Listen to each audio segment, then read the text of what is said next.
Chapter 26. Dr. Seward's Diary, October 29th. This is written in the train from Varna to Galitz. Last night, we all assembled a little before the time of sunset. Each of us had done his work as well as he could, so far as thought, and endeavor, and opportunity go. We are prepared for the whole of our journey, and for our work when we get to Galitz. When the usual time came round, Mrs. Harker prepared herself for her hypnotic effort, and after a longer and more serious effort on the part of Van Helsing than has been usually necessary, she sank into the trance. Usually she speaks on a hint, but this time the professor had to ask her questions, and to ask them pretty resolutely, before we could learn anything. At last her answer came: "I can see nothing, we are still, there are no waves lapping, but only a steady swirl of water softly running against the hawser. I can hear men's voices calling, near and far, and the roll and creak of oars in the rowlocks. A gun is fired somewhere, the echo of it seems far away. There is tramping of feet overhead, and ropes and chains are dragged along. What is this? There is a gleam of light, I can feel the air blowing upon me." Here she stopped.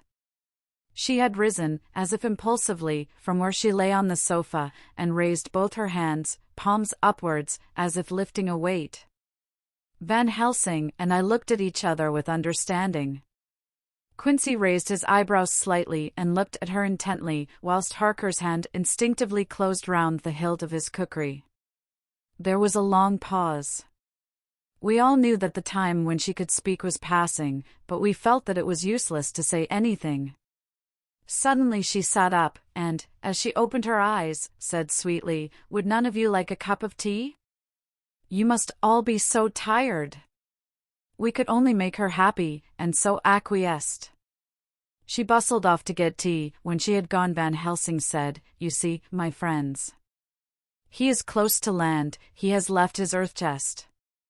But he has yet to get on shore. In the night he may lie hidden somewhere, but if he be not carried on shore, or if the ship do not touch it, he cannot achieve the land.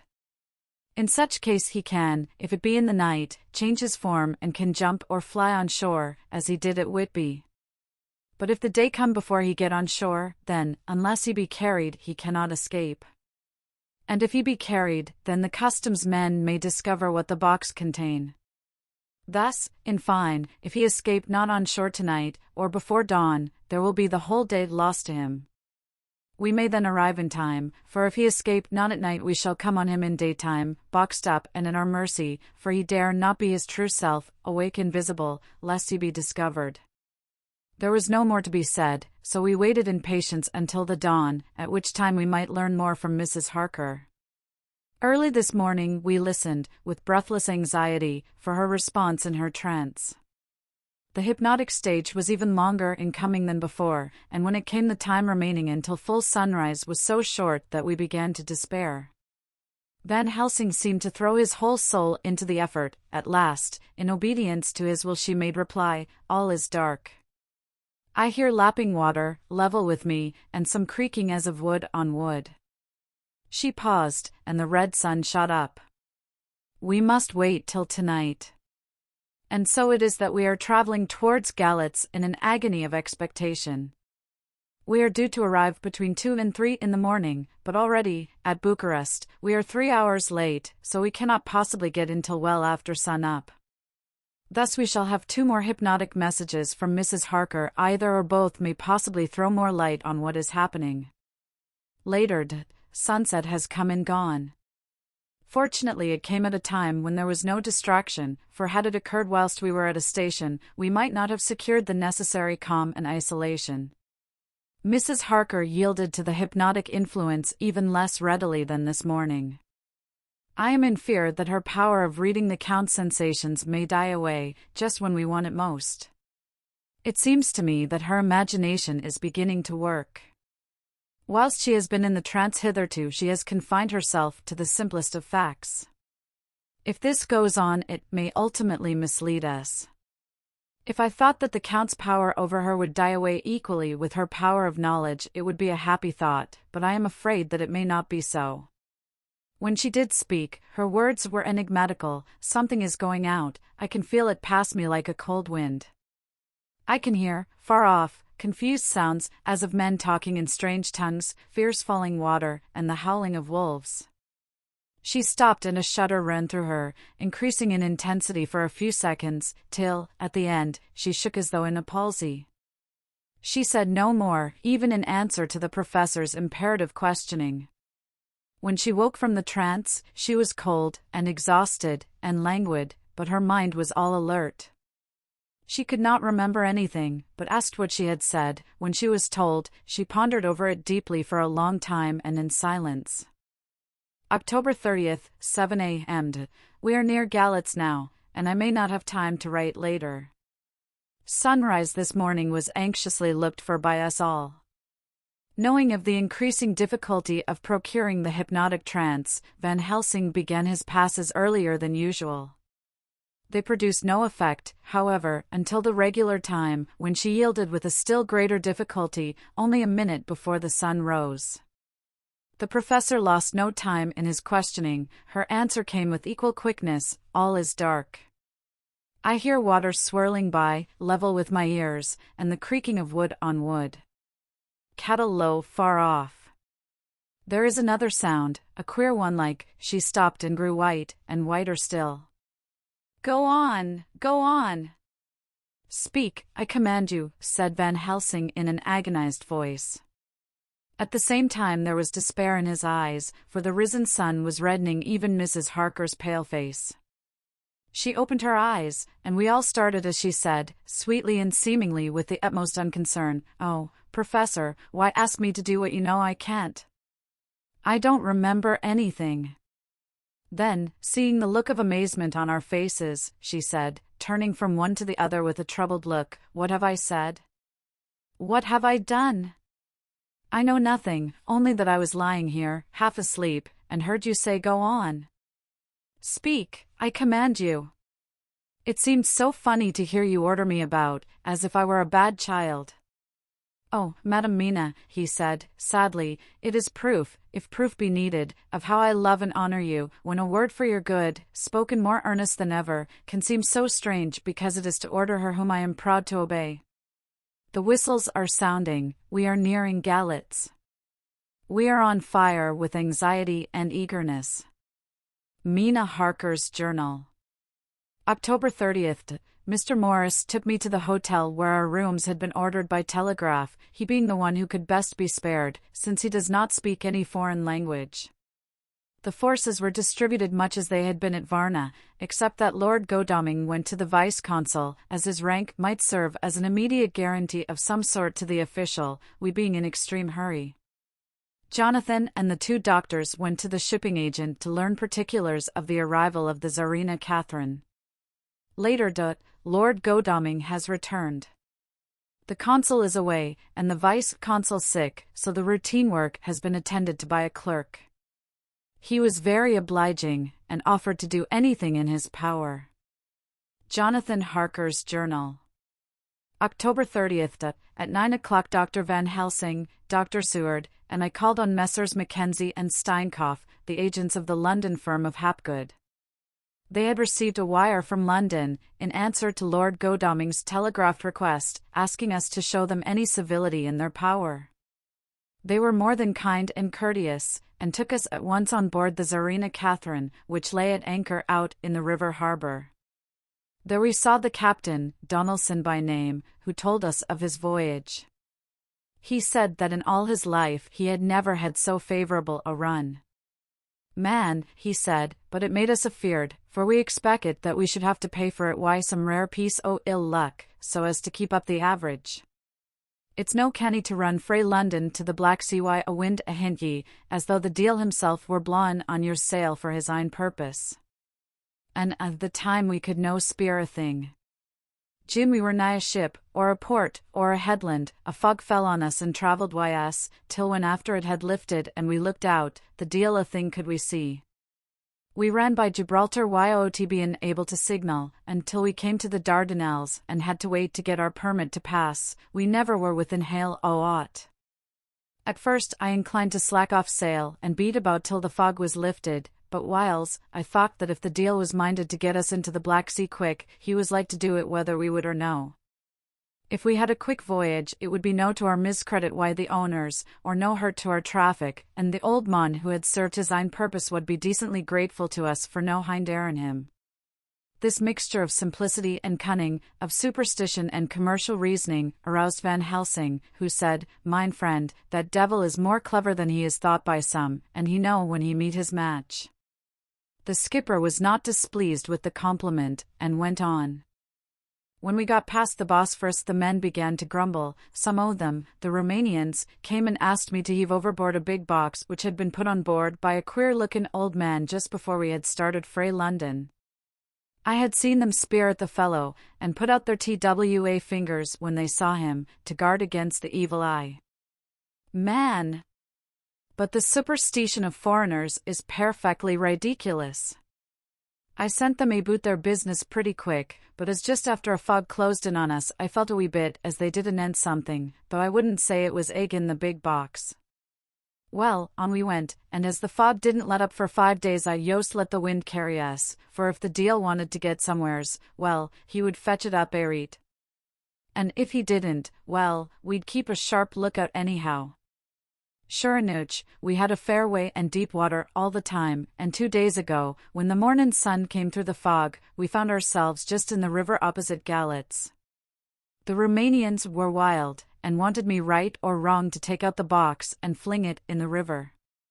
I had to argue why them about it why a handspike, and when the last o' them rose off the deck why his head in his hand, I had convinced them that, evil eye or no evil eye, the property and the trust of my owners were better in my hands than in the river Danube.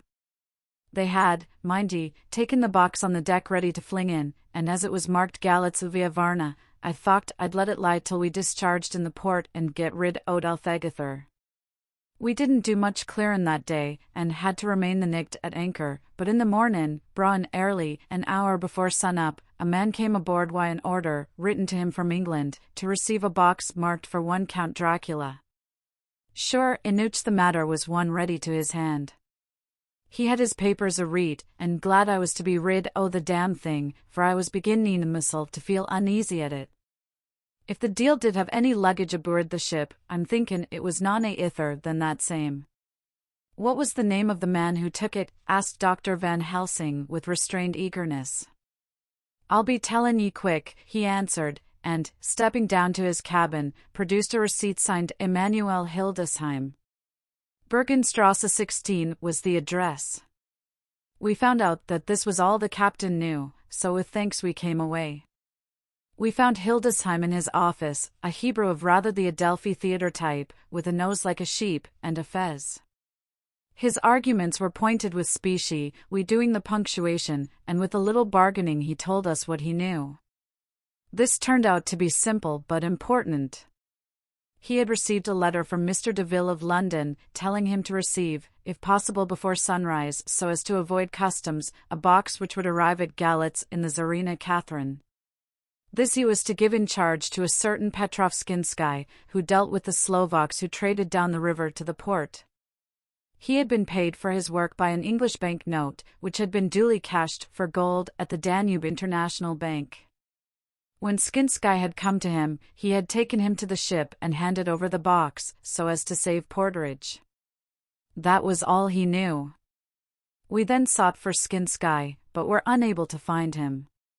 One of his neighbors, who did not seem to bear him any affection, said that he had gone away 2 days before, no one knew whither.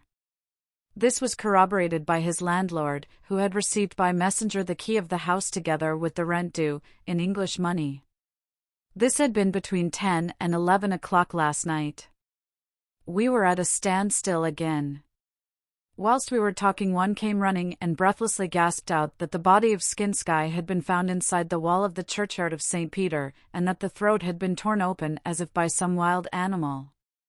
Those we had been speaking with ran off to see the horror, the women crying out, "This is the work of a Slovak." We hurried away lest we should have been in some way drawn into the affair, and so detained. As we came home, we could arrive at no definite conclusion. We were all convinced that the box was on its way, by water, to somewhere, but where that might be we would have to discover. With heavy hearts, we came home to the Hotel Tamina. When we met together, the first thing was to consult as to taking Mina again into our confidence. Things are getting desperate, and it is at least a chance, though a hazardous one. As a preliminary step, I was released from my promise to her. Mina Harker's journal. October 30th, evening.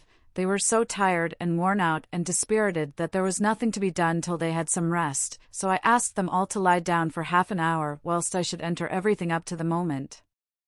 I feel so grateful to the man who invented the traveler's typewriter, and to Mr. Morris for getting this one for me. I should have felt quite astray doing the work if I had to write with a pen. It is all done, poor dear, dear Jonathan, what he must have suffered, what must he be suffering now? He lies on the sofa hardly seeming to breathe, and his whole body appears in collapse. His brows are knit, his face is drawn with pain. Poor fellow, maybe he is thinking, and I can see his face all wrinkled up with the concentration of his thoughts. Oh! If I could only help it all! I shall do what I can. I have asked Dr. Van Helsing, and he has got me all the papers that I have not yet seen. Whilst they are resting, I shall go over all carefully, and perhaps I may arrive at some conclusion. I shall try to follow the professor's example, and think without prejudice on the facts before me. I do believe that under God's providence I have made a discovery. I shall get the maps and look over them. I am more than ever sure that I am right. My new conclusion is ready, so I shall get our party together and read it. They can judge it. It is well to be accurate, and every minute is precious. Mina Harker's memorandum. Entered in her journal. Ground of inquiry. Count Dracula's problem is to get back to his own place. He must be brought back by someone. This is evident, for had he power to move himself as he wished, he could go either as man, or wolf, or bat, or in some other way. He evidently fears discovery or interference, in the state of helplessness in which he must be, confined as he is between dawn and sunset in his wooden box. B. How is he to be taken? Here a process of exclusions may help us. By road, by rail, by water? 1. By road. There are endless difficulties, especially in leaving the city. X. There are people, and people are curious, and investigate. A hint, a surmise, a doubt as to what might be in the box, would destroy him. Y. There are, or there may be, customs and octroi officers to pass. Z. His pursuers might follow. This is his highest fear, and in order to prevent his being betrayed he has repelled, so far as he can, even his victim, me. 2. By rail. There is no one in charge of the box. It would have to take its chance of being delayed, and delay would be fatal, with enemies on the track. True, he might escape at night, but what would he be, if left in a strange place with no refuge that he could fly to? This is not what he intends, and he does not mean to risk it. 3. By water. Here is the safest way, in one respect, but with most danger in another. On the water he is powerless except at night, even then he can only summon fog and storm and snow and his wolves. But were he wrecked, the living water would engulf him, helpless, and he would indeed be lost. He could have the vessel drive to land, but if it were unfriendly land, wherein he was not free to move, his position would still be desperate. We know from the record that he was on the water, so what we have to do is to ascertain what water. The first thing is to realize exactly what he has done as yet. We may, then, get a light on what his later task is to be. Firstly, we must differentiate between what he did in London as part of his general plan of action, when he was pressed for moments and had to arrange as best he could. Secondly, we must see, as well as we can surmise it from the facts we know of, what he has done here. As to the first, he evidently intended to arrive at Galatz, and sent invoice to Varna to deceive us lest we should ascertain his means of exit from England. His immediate and sole purpose then was to escape. The proof of this is the letter of instructions sent to Emanuel Hildesheim to clear and take away the box before sunrise. There is also the instruction to Petrovskinsky. These we must only guess at, but there must have been some letter or message, since Xxvi came to Hildesheim. That, so far, his plans were successful we know. The Tsarina Catherine made a phenomenally quick journey, so much so that Captain Donelson's suspicions were aroused, but his superstition united with his canniness played the Count's game for him, and he ran with his favouring wind through fogs and all till he brought up blindfolded Galitz. That the Count's arrangements were well made has been proved. Hildesheim cleared the box, took it off, and gave it to Xxvi.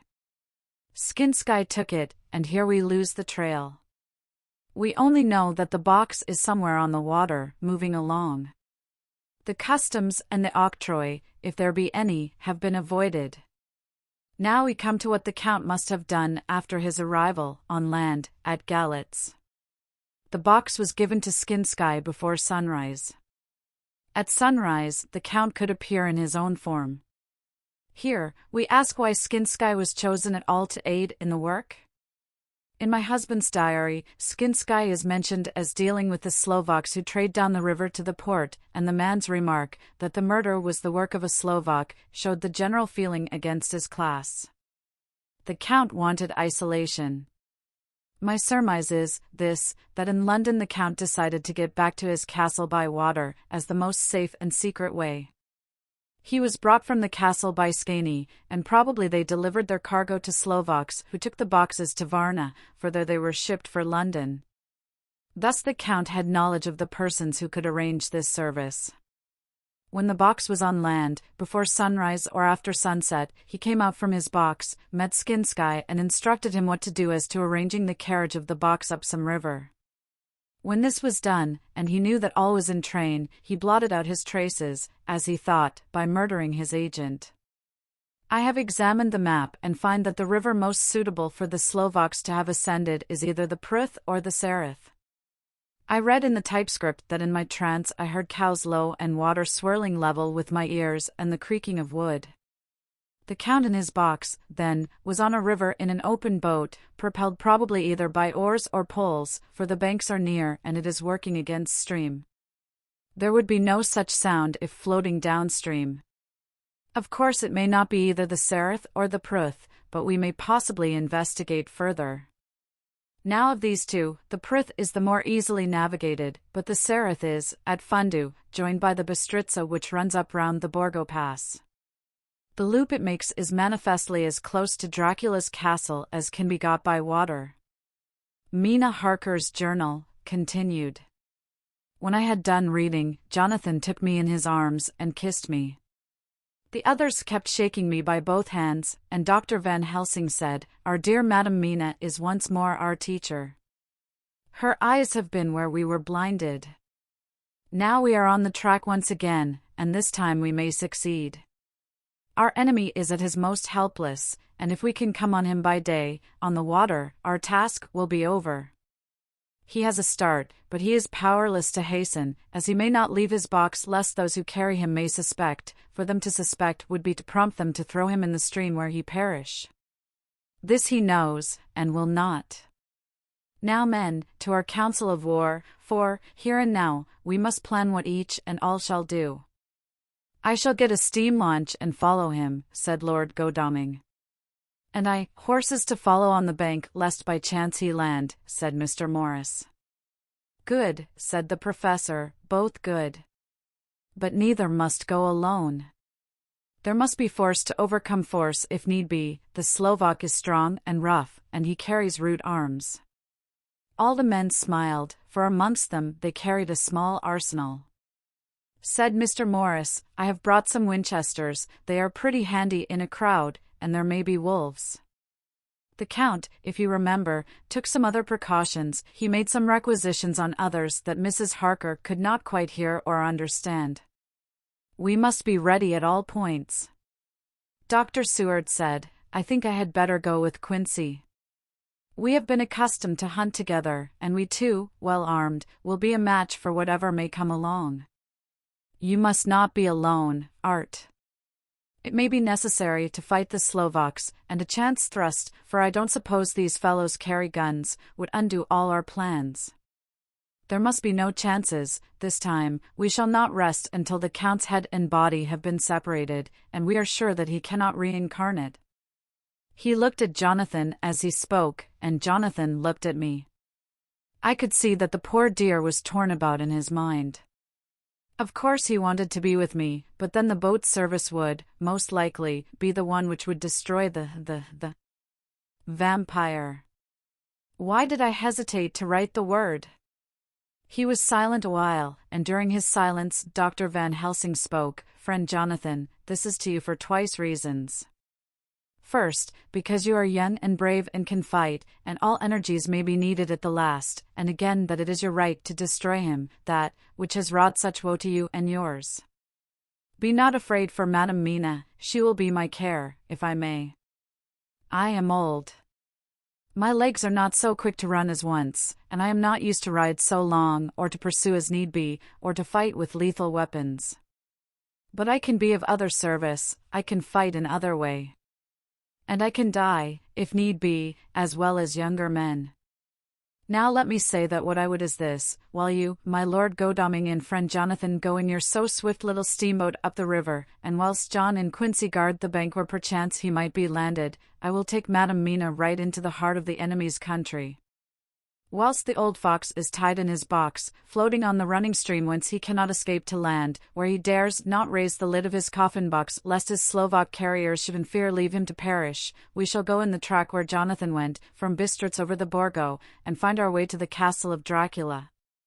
Here, Madam Mina's hypnotic power will surely help, and we shall find our way, all dark and unknown otherwise, after the first sunrise when we are near that fateful place. There is much to be done, and other places to be made sanctify, so that that nest of vipers be obliterated. Here Jonathan interrupted him hotly, __. Do you mean to say, Professor Van Helsing, that you would bring Mina, in her sad case and tainted as she is with that devil's illness, right into the jaws of his death trap? Not for the world. Not for heaven or hell. He became almost speechless for a minute, and then went on, do you know what the place is? Have you seen that awful den of hellish infamy, with the very moonlight alive with grisly shapes, and every speck of dust that whirls in the wind a devouring monster in embryo? Have you felt the vampire's lips upon your throat? Here he turned to me, and as his eyes lit on my forehead he threw up his arms with a cry, oh, my God, what have we done to have this terror upon us, and he sank down on the sofa in a collapse of misery. The professor's voice, as he spoke in clear, sweet tones, which seemed to vibrate in the air, calmed us all. Oh, my friend, it is because I would save Madam Mina from that awful place that I would go. God forbid that I should take her into that place.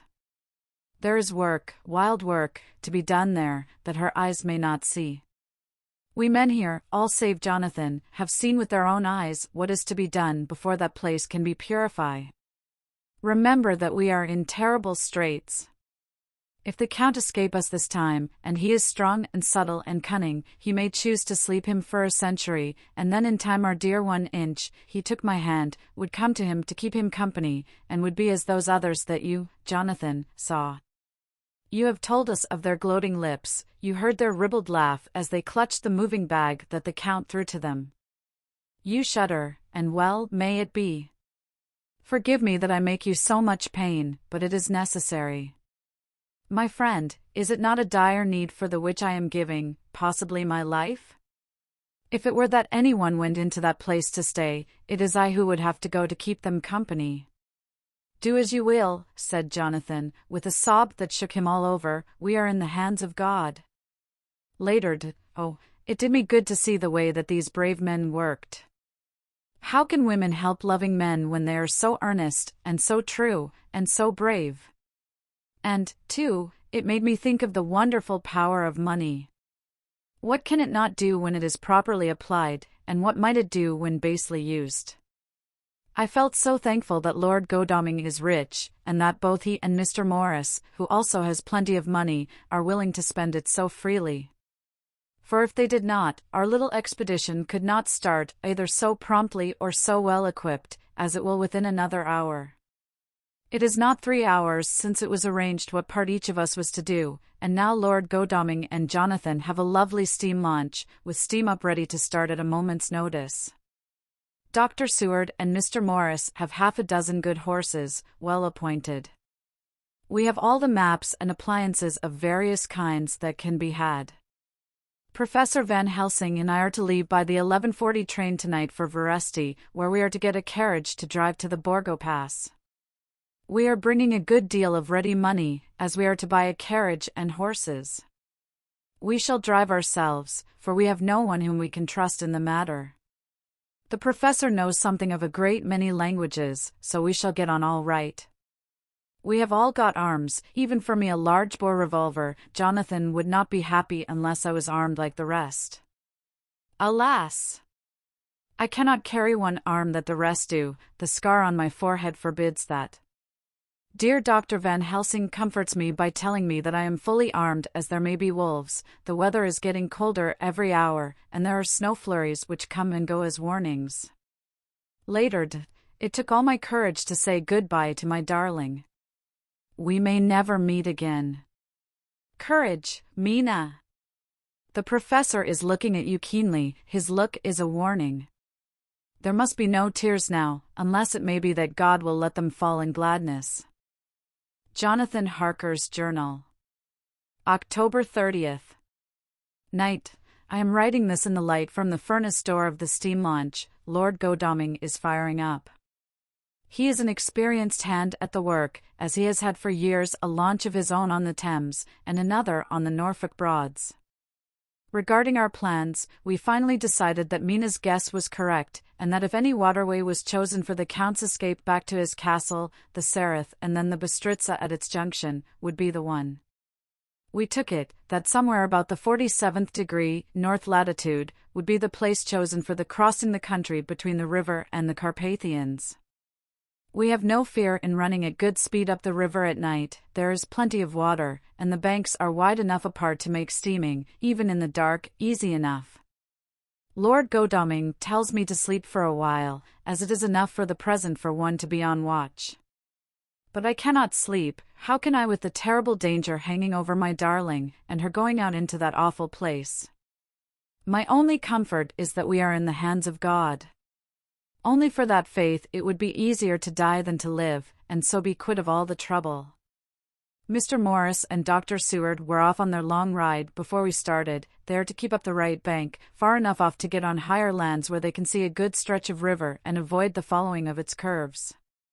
They have, for the first stages, 2 men to ride and lead their spare horses, 4 in all, so as not to excite curiosity. When they dismiss the men, which shall be shortly, they shall themselves look after the horses. It may be necessary for us to join forces, if so they can mount our whole party. One of the saddles has a movable horn, and can be easily adapted for Mina, if required. It is a wild adventure we are on. Here, as we are rushing along through the darkness, with the cold from the river seeming to rise up and strike us, with all the mysterious voices of the night around us, it all comes home. We seem to be drifting into unknown places and unknown ways, into a whole world of dark and dreadful things.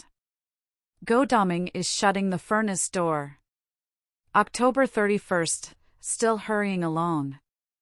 The day has come, and Godalming is sleeping. I am on watch. The morning is bitterly cold, the furnace heat is grateful, though we have heavy fur coats. As yet we have passed only a few open boats, but none of them had on board any box or package of anything like the size of the one we seek. The men were scared every time we turned our electric lamp on them, and fell on their knees and prayed. November 1st, evening. No news all day. We have found nothing of the kind we seek. We have now passed into the Bistritza, and if we are wrong in our surmise, our chance is gone. We have overhauled every boat, big and little. Early this morning, one crew took us for a government boat, and treated us accordingly. We saw in this a way of smoothing matters, so at Fundu, where the Bistritza runs into the Sereth, we got a Romanian flag which we now fly conspicuously. With every boat which we have overhauled since then this trick has succeeded. We have had every deference shown to us, and not once any objection to whatever we chose to ask or do. Some of the Slovaks tell us that a big boat passed them, going at more than usual speed as she had a double crew on board. This was before they came to Fundu, so they could not tell us whether the boat turned into the Bystritza or continued on up the Sereth. At Fundu we could not hear of any such boat, so she must have passed there in the night. I am feeling very sleepy, the cold is perhaps beginning to tell upon me, and nature must have rest some time. Godalming insists that he shall keep the first watch. God bless him for all his goodness to poor dear Mina and me. November 2nd, morning. It is broad daylight. That good fellow would not wake me. He says it would have been a sin to, for I slept peacefully and was forgetting my trouble. It seems brutally selfish to me to have slept so long and let him watch all night, but he was quite right. I am a new man this morning, and, as I sit here and watch him sleeping, I can do all that is necessary both as to minding the engine, steering, and keeping watch. I can feel that my strength and energy are coming back to me. I wonder where Mina is now, and Van Helsing. They should have got to Veresti about noon on Wednesday. It would take them some time to get the carriage and horses, so if they had started and traveled hard, they would be about now at the Borgo Pass. God guide and help them. I am afraid to think what may happen. If we could only go faster. But we cannot, the engines are throbbing and doing their utmost. I wonder how Dr. Seward and Mr. Morris are getting on. There seem to be endless streams running down the mountains into this river, but as none of them are very large, at present, at all events, though they are terrible doubtless in winter and when the snow melts, the horsemen may not have met much obstruction. I hope that before we get to Strasbourg we may see them, for if by that time we have not overtaken the Count, it may be necessary to take counsel together what to do next. Dr. Seward's Diary. November 2nd, 3 days on the road. No news, and no time to write it if there had been, for every moment is precious. We have had only the rest needful for the horses, but we are both bearing it wonderfully. Those adventurous days of ours are turning up useful. We must push on, we shall never feel happy till we get the launch in sight again. November 3rd. We heard at Fundu that the launch had gone up the Bystritza. I wish it wasn't so cold. There are signs of snow coming, and if it falls heavy it will stop us. In such case we must get a sledge and go on, Russian fashion. November 4th. Today we heard of the launch having been detained by an accident when trying to force a way up the rapids. The Slovak boats get up all right by aid of a rope and steering with knowledge. Some went up only a few hours before. Godalming is an amateur fitter himself, and evidently it was he who put the launch in trim again. Finally, they got up the rapids all right, with local help, and are off on the chase afresh. I fear that the boat is not any better for the accident. The peasantry tell us that after she got upon smooth water again, she kept stopping every now and again so long as she was in sight.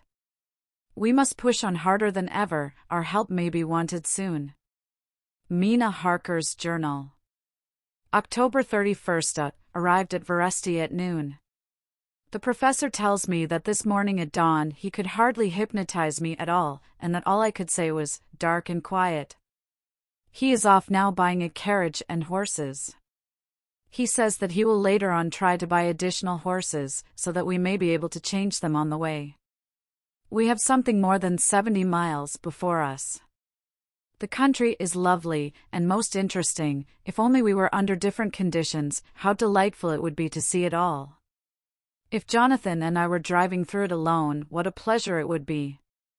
To stop and see people, and learn something of their life, and to fill our minds and memories with all the color and picturesqueness of the whole wild, beautiful country and the quaint people. But, alas, later, Dr. Van Helsing has returned. He has got the carriage and horses, we are to have some dinner, and to start in an hour. The landlady is putting us up a huge basket of provisions, it seems enough for a company of soldiers. The professor encourages her, and whispers to me that it may be a week before we can get any good food again. He has been shopping too, and has sent home such a wonderful lot of fur coats and wraps, and all sorts of warm things. There will not be any chance of our being cold. We shall soon be off. I am afraid to think what may happen to us. We are truly in the hands of God. He alone knows what may be, and I pray him, with all the strength of my sad and humble soul, that he will watch over my beloved husband, that whatever may happen, Jonathan may know that I loved him and honored him more than I can say, and that my latest and truest thought will be always for him.